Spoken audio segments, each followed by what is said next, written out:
Why don't you give me a sign, like the sea that leaves a trail along that shore? It's not your problem, it's mine.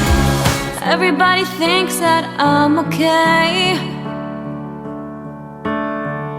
Sometimes I think I am too. I'm on the outside looking in, I'm waiting for the shockwaves to begin. Oh, won't you let me hold you for one time? Just a rainy day in a London cafe, a London cafe. So give me one last serenade. Say to me, or swear at me till the night turns into day. And it was a shame when daylight faded, because we didn't notice at all.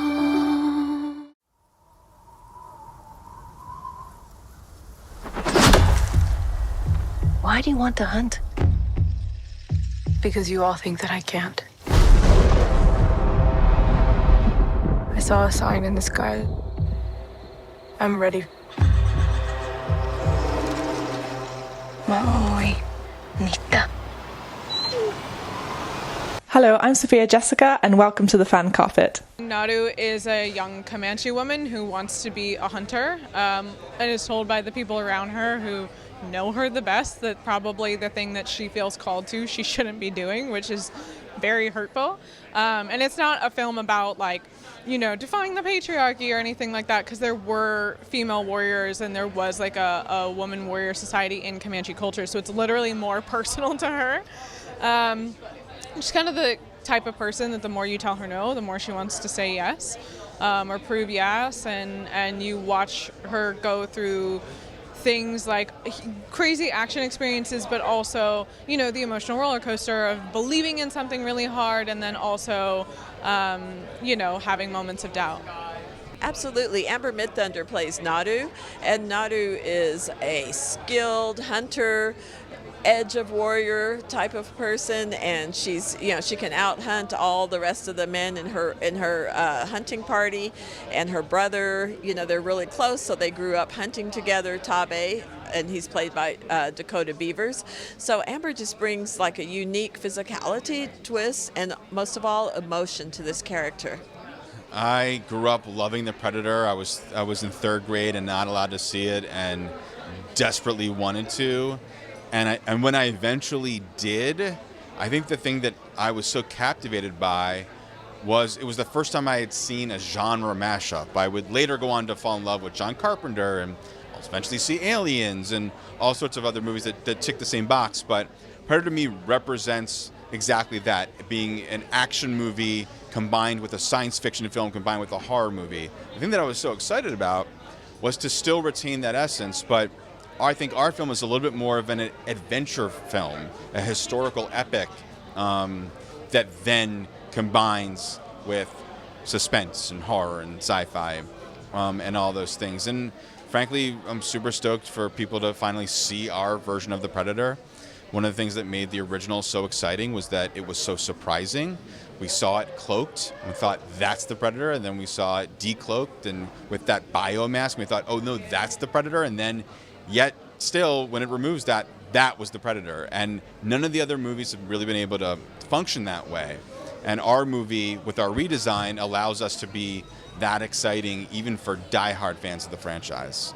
For once, when I read the script, I was really excited. I don't usually get excited over period pieces because they usually aren't done well. And the fact that this was period and it was Comanche, which is my specialty because I'm Comanche. I'm a member of the Comanche Nation of Oklahoma.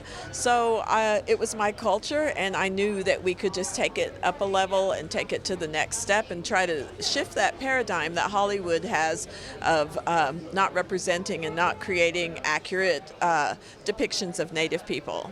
And there's so much, I guess, with the Predator in general, I think there's so much ability to, you know, take creative freedom, but also remain loyal in the sense that the goal of the Predator is always the same, right? It's like hunting for sport, which I think is quite an advanced or developed idea for like a creature character anyway. But then it's like you get to play with things like the style and the design and the weaponry and you know, all those kinds of things. And in our movie, you definitely see a new Predator design and new weapons. The Predator himself, he is iconic, as we know. I mean, it's just awe. When you see him, and when I first saw him on set, everybody was just quiet, and we're like, oh. But we were able to bring him back since it's set 300 years ago. He doesn't have all of the tech. He does have tech, but he doesn't have everything that people are used to seeing. Plus, he has some different weapons. Also, he's a different color. He's more primal, and he's more feral. He's a scaled down, very muscular, leaner looking Predator than what we've seen in the past. So you kind of lose that thought of man in a suit or wrestler in a suit. So it's the Predator. I mean, it was very tricky because this is set 300 years prior to what we've seen. We had to make sure that everything it's wearing and wielding feel older and feel like a prior iteration of what we've seen before. But we also wanted to make sure it felt as advanced as it possibly could, so it could feel like that much more of a formidable opponent for our Earthlings. I think its biomask is indicative of a design that is very Predator. The Predators are trophy hunters, and our Predator has infused its tech with a trophy and is wearing it on its face. And because we want it to be a much more alien and creature like being, we stripped it of its armor, but to protect himself, it now has a shield. And the way that shield unfurls is very advanced, even though it's seemingly a more archaic weapon. So, our tool, yeah. What's different about this installment is if you never saw a Predator movie before, you can watch this one because it's built to be a standalone film because it's so different. And then hopefully it'll spur people to maybe watch other things. But if you're a diehard Predator fan, look for those Easter eggs that we hid throughout the film. Yes, we had, definitely any time facing off with the Predator, you know, any kind of action sequence with that. We had one where we shot it over a course of several nights and then came back to shoot it more during reshoots, and in the reshoots I was sick.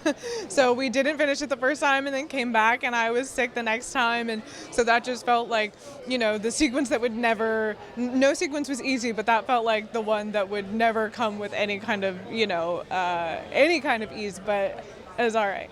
Very important, because if you only saw it in theaters, you would only get it in English. But because it's streaming on Disney Plus and HULU, you have that tile that you can click the Comanche version. That this is the first time that there's ever been a film entirely in the Comanche language, and it's the first time that a native film has ever been used for a brand new film coming out. So I hope this, you know, sets that bar really high, and other studios will follow suit and do the same. I actually really am. I love Predator movies, so I'm actually really... When I saw the trailer, I was like, oh my God. Not sure if anyone knows it's a Predator film yet. Don't want to give that away, but yeah, it is. I'm buzzing. I'm really, really excited. Came into my brain and left just as quickly. The process of shooting the movie was so very intimate in a weird way. It was quite...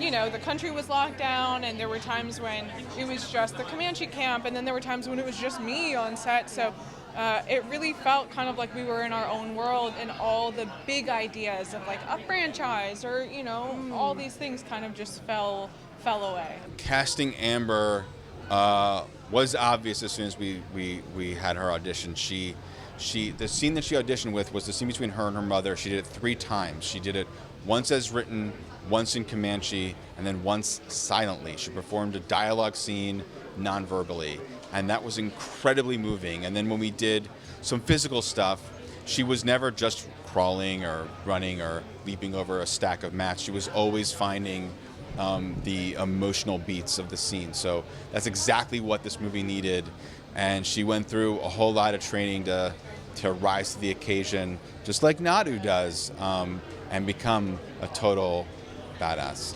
Extremely important. That to me was the thing that meant the most about this movie, and I'm so glad that Dan and 20th Century got behind making a movie like that and doing it inside of a film that can also prove that it is fun and exciting and action-filled and all the things. I've known Amber since she was a young girl, very, very young, younger than what she is now. But she's friends with my daughters, and she's been at my house. I even taught her how to powwow dance, which was amazing. So I didn't know that she, because of the pandemic, she had auditioned in 2020, and then I came on like at the end of 2020. So we both didn't know. And then I said, oh, I have this project, and I think that you'd be perfect for it. And then Dan was like, you have to look at this girl, and he sent me the tape, and it's Amber. And I'm like, and then I called her, and I said, guess who's producing on your project? And she goes, oh my God. And well, it wasn't her project yet, but you know, she had to land it. So it was kind of exciting for us to actually work together. Very exciting. The first words I said was, I can take him. And then I was just like amazed at the detail and the artistry that is the suit and the head and all the things that it does look so, like so much of what you see on screen to me is what I remember seeing in front of me. It's really heavily relying on the suit, but not feeling beholden to it. And in moments where we wanted the Predator to move or do things that a suit would not allow, we then had a team of awesome VFX artists take over. Even little things like getting the inside of the mouth right and seeing the calf muscles flex. Those are, when we don't have those, I think you start to feel the artifice. So allowing CG to take over really helped make our thing feel like it hasn't before and be an awesome alien creature. I didn't know that this was a Predator movie when I auditioned for it, so it kind of worked opposite for me. It wasn't like I looked at this and I thought, wow, what an interesting Predator film. I looked at this and I thought, wow, what an interesting film about a young Comanche woman who wants to hunt that this great director is directing, and then way later found out what it actually was. So that was just kind of like a really wild, big added bonus to what I found was just interesting in the first place. It's absolutely refreshing, and that was her brother Tabe that, said that to her because he felt, he just had become the war chief, so now, he's feeling his oats. But I think what's really important is this is a huge franchise, 35 years old, and we've never had a woman lead. And so now we have a female hero lead, and not only is she a female hero lead, she's Native American. So, I mean, that really sets the bar high, for this franchise. We had a 4-week training camp that we did where we worked with weapons, so, the tomahawk, the lance, the knives, archery, and then we had the stunt team there kind of putting all the sequences together, and they would cycle people through who had to learn stuff, and we had a personal trainer, and I mean, the dog was there, just like, it was like a Wonka factory of just, everybody trying to get ready for this. Absolutely, because I'm Comanche. I'm from Oklahoma, and I'm an enrolled member of the Comanche Nation. So that was really important to get an accurate depiction. I usually don't like to do period films because when you do period, the natives are like maybe misrepresented because they don't put enough time into research or getting the right people on there to make everything correct. So this was really great because I got to do everything 110%, and that 10% it was put into the Comanche language and post-production. That to me is the most important element of this movie, and I'm most proud of that personally. I think that having this, hopefully, whatever people get out of it, they get out of it, but hopefully to me they learn something about, Comanche culture and Comanches and indigenous people at this time period. So rarely do you get to see a period piece that is historically accurate and represents a variety of indigenous people with full personalities and relationships and, innovation and just things that are accurate to the culture. I really hope people find it to be a very intense, thrilling, but also moving and emotional experience. And that's not something you can always say for a genre film. It's definitely what I'm aiming for, and I hope that's what people feel. Thank you for watching The Fan Carpet. Please follow us on Facebook, Twitter and Instagram for more content next time.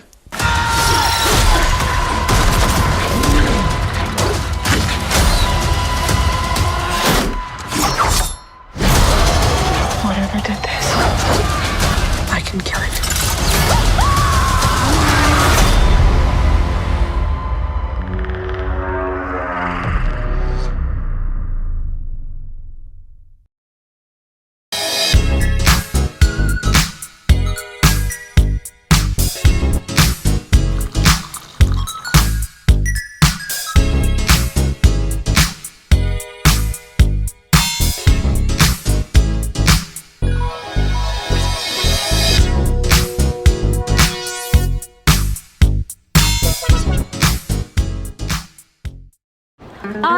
on the largest of the Balearic Islands, Mallorca. With the turquoise waters of the Mediterranean Sea, beautiful mountainous landscape, the thriving city of Palma, quaint little market towns, a growing number of luxury hotels, it's no surprise that the likes of Audrey Hepburn and Elizabeth Taylor like to holiday here. So come and join me as I take you round Mallorca.